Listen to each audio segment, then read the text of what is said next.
This is the final project for ME 3210 Design Materials and Manufacture at Georgia Tech in the semester of Fall 2024, taught by Dr. Rashidi. This project is done by Charlotte Myers, Lauren Thompson, and Sandra Garneau. The first topic we will be exploring is generative design. For a quick summary and applications, in a mechanical engineering sense, it's using AI to create a wide variety of mechanical designs. Generative algorithms can generate a vast range of possible solutions in a fraction of the time it would take an engineer to manually generate them. This helps engineers explore a wider range of design options and traditional methods, as well as find optimal solutions that meet their requirements, which can help engineers save time by automating the generation of design options so they can focus on optimization and customization. Why I like generative design and its importance are as followed. First, we are the first generations of students beginning to implement AI, machine learning techniques, and generative design into our curriculum, meaning we will have a larger impact and more experience using AI in the field than some older generations of engineers, so it's imperative that we study this now. Additionally, it's only going to become more prevalent as AI is continuing to evolve.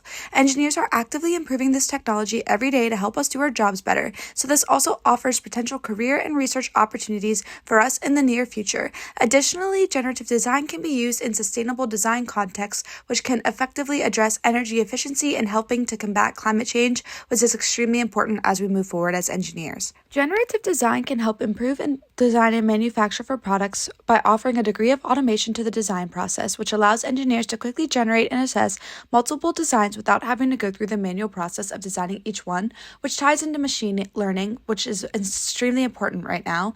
And additionally, softwares like Autodesk are already implementing generative design into their current capabilities to expand the scope of what engineers can do. Some advantages include increased creativity, improved efficiency, better optimization, enhanced collaboration, increased diversity, and improved sustainability. Disadvantages include dependence on technology, limited control, bias in algorithms, high cost, limited understanding, and need for human intervention. Next topic is Light-Out Factory, which is a full automation of an entire factory where machines and robots fully run factory independently with little need or no need at all for human intervention.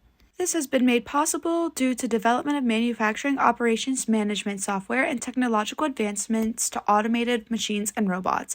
Some industries where Light-Out Factory is being used is in electronics manufacturing, e-commerce, automotive industries, printing farms, pharmaceuticals, but there are many more. The importance of Light-Out Factory is that through technological advancement, Light-Out Factory drives innovation in AI, machine learning, and robotics and influences other industries. It also produces innovative solutions involving cutting-edge technologies inspiring creativity and problem-solving. For sustainability purposes, students interested in reducing environmental impact can explore energy-efficient designs for these factories. Lastly, there are multiple career opportunities related to automation, robotics, and AI. They are highly in demand right now. Some ways Light-Out Factory can improve design and manufacture for products is as follows: the implementation of rapid prototyping and testing, AI-driven design optimization, digital twins, increased precision and consistency with products, mass customization of products, and additionally faster time to market for products. Advantages for Light-Out Factory include reduction in workplace accidents, increased operational efficiency, cost savings, high precision, and scalability. Potential disadvantages for Light-Out Factory include high initial investments, complex maintenance, limited flexibility, job displacement, and cybersecurity risks. The third selected topic is FMEA and FTA. Failure mode and effect analysis is a systematic process used in manufacturing to identify and assess potential failures in a product, process, or design. The goal is to prevent costly issues, improve product quality, and increase customer satisfaction.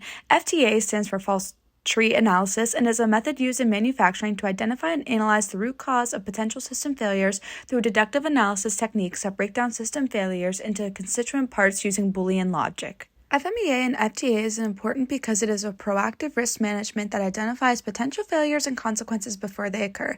Additionally, FMEA and FTA results in improved quality and safety, compliance and certification, practical problem solving, and especially for students, it's a foundation for risk management careers, preparing students for roles in quality assurance, reliability engineering, and project management. FMEA can improve design and manufacture for products by enhancing product reliability, optimizing process control, and air-proofing solutions.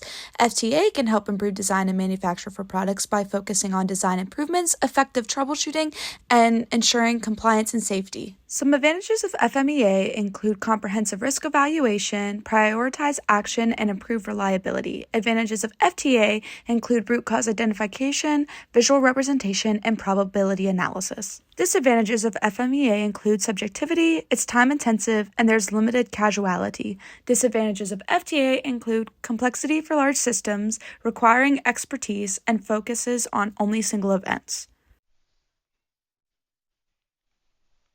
The next topic we're going to discuss is collaborative robots. Essentially, these robots are designed to work alongside humans. Most of the time, they take care of more repetitive, simple tasks, while the humans would complete complex tasks that require a lot of brain power. They are highly designed for safety, especially because humans are working directly with them in close quarters. These are not the same as industrial robots. As you can see from this picture, they're a lot more sleek. They have rounded edges, they're lightweight, they can be portable, while industrial robots look like machinery. The most use is expected by the automotive and electronics industries for use of collaborative robots. The reason that why collaborative robots is an important topic to discuss is because there is a significant growth expected in the next couple of years. It is estimated that the market value for collaborative robots is going to be $7.5 billion by 2027. For a lot of us in engineering, this means that we might encounter them in the workforce. As far as my interest in it, I think it's so cool that humans are going to be working alongside robots. I especially think it's cool that they are mostly used for small to medium-sized businesses, for use in smaller scale production. As far as the capabilities and limitations of collaborative robots, they can be very, very flexible, do a wide range of tasks. They're far safer than industrial robots as well, as they are designed for safety. They are cost effective and they can have two arms, which can increase the speed. However, compared to industrial robots, they are still highly limited in the speed. Part of that is for human safety as well. They are, meaning that it's less efficient than industrial robots, and they are not independent, so humans do have to help them complete their tasks. The next topic is human factors and ergonomics. So this is essentially a type of design for X with a human focus, specifically where products will interact with humans. Some of the important points for consideration when designing with human factors is the physical ergonomics, the consistency, familiarity, sense of control, etc. As you can see in this picture, they're trying to reduce user error. By making the buttons larger, as on the left, it makes it more likely that you will click the button that you are meaning to click. In my opinion, this is one of the most important design considerations. We are going to interact with these products every day, and we want to be comfortable doing so. In addition, this is really important for safety, in reducing your errors, user errors specifically, especially in medical devices, as this can result in lethal consequences. Products that are designed with human factors are engineered for the user, which makes the customer happy, which is good for business. Most limitations are actually when human factors design is not used or not used properly. If it is not used or used improperly, it can result in poor accessibility, poor user interface, and safety issues, which are all definitely not good. It can be difficult to implement as many people have different needs, and so it can be difficult to design with human factors for a large group of people. However, capabilities when done well, people will want to use the product and is also very, very useful in medical devices. Next, we have company innovation. Essentially, company innovation is when a company develops a new product or service that can result in significant improvements or advancements within the organization. Some examples of this include the Google search engine, which was the first of its kind in 1998, or the Tesla electric vehicle when they had their big campaign in 2008. Uh, Company innovation can result in increased jobs, increased profit, and customer trust.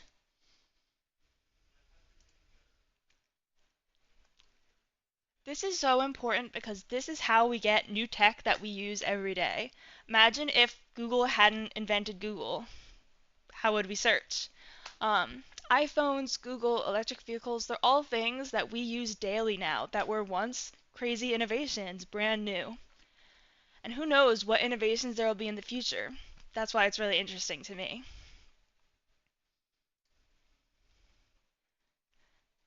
So some of the advantages of company innovation are a competitive advantage and public recognition.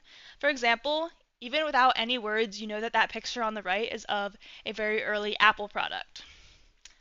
As far as limitations, it can be very difficult to do, and a lot of times if it is the first of its kind, it's not going to be absolutely perfect, and so other companies can make innovations to it. Hi, I'm Charlotte, and the first selected topic that I'm going to go over is the Kano model. The Kano model is a method for systemizing the customer requirements to produce high-quality designs or high-quality parts that meet the requirements of the customer. It's known as the customer delight versus implementation investment approach, and it kind of has a little questionnaire and two axes that balance satisfaction and functionality. And between these, we can assess what the customer wants, what the customer needs, and maybe what the customer is unexpecting, and how they're going to react to the product or the features that you've developed. It's important because it focuses on optimizing value to the customer, which is ultimately our goal as engineers. It can be applied to all different aspects of life, not just engineering products. For example, you can apply it to this presentation that I'm giving. Does it meet the rubric? Does it go beyond the rubric? And how does the customer react to it? And then it's just another tool in an engineer's toolbox to make decisions and optimize. Here you can see an example of the Kano model. Again, it can go well beyond engineering aspects and used in all different aspects of professional life. It helps balances the capability, the execution, the satisfaction, and how the customer is going to respond to all of this, as well as the timeliness. The capabilities is that it's very versatile. It can be used for any industry and any product at any stage. It provides customer insight and it balances all of these different things while keeping in mind the customer's response to it.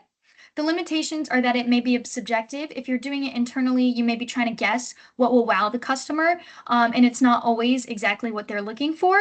It may lead engineers the wrong way because of this, so it may not be intuitive. And customer value is important, but making sure that we're also using the other tools in our engineering toolbox to make sure that we're balancing it with the engineering capabilities is also very important.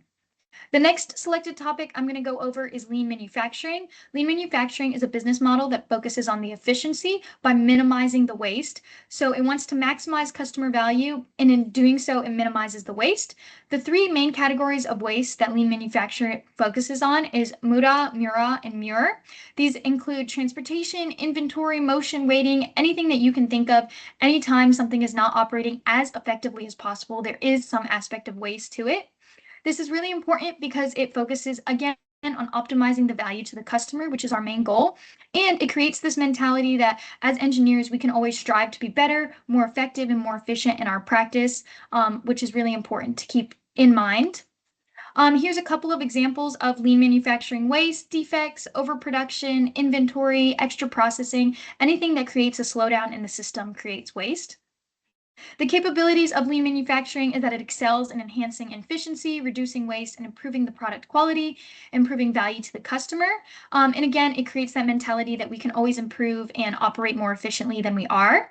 The only challenges or limitations of it is kind of a general limitation when you are implementing a new kind of mentality in a workforce. There may be some resistance or friction at first, but this can be in implementing anything. And once you get it rolling, it has all these great benefits that I've already talked about.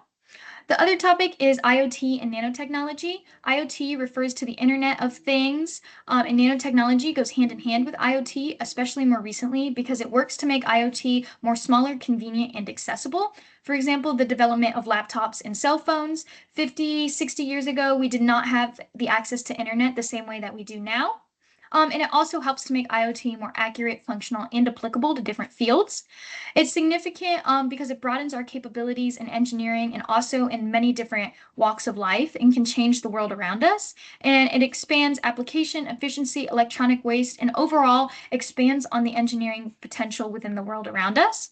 Here are some examples of nanotechnologies that are going on in the world around us today, as well as ways that we can work hand in hand with nanotechnology and IoT to improve even just the world around us. The capabilities is that it expands our homes, our infrastructure, our tools, making everything more smarter, more effective. And it has a broad range of applications and benefits. The limitations is that it is expensive because these products are small and complex. They require very complex tools, very precise facilities, which may be a little bit more expensive and a little bit more slower to develop than other industries.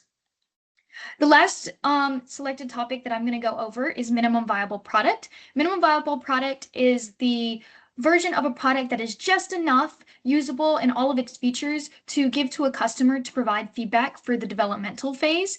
Eric Ries introduced the idea of the minimum viable product in his lean startup methodology. It's kind of the fail fast, fail cheap. If your product's not going to work or if your customer is not going to be happy with it, you want to do it as time effective and cost effective as you can. And this way you can get customer feedback as soon as possible. It's very significant because it is applicable to all different engineering fields, especially in the new product and innovation realm. It focuses on customer value and balancing this customer value again with the engineering capabilities. And this can allow us to focus on what the customer actually wants, so that we're creating products that have a market for them. The capabilities are that it goes over the core functionality of the product. It allows us to focus on the customer needs as well as balancing the capabilities of the engineering. And it allows for fast market evaluation and a cost-effective product development roadmap. The only limitations are that it may lead to possible user or customer skepticism, and depending on how proprietary the knowledge is, you want to be careful that you're not leaking sensitive information. Thank you so much. These are the resources that we used for our presentation, and that's all. Bye.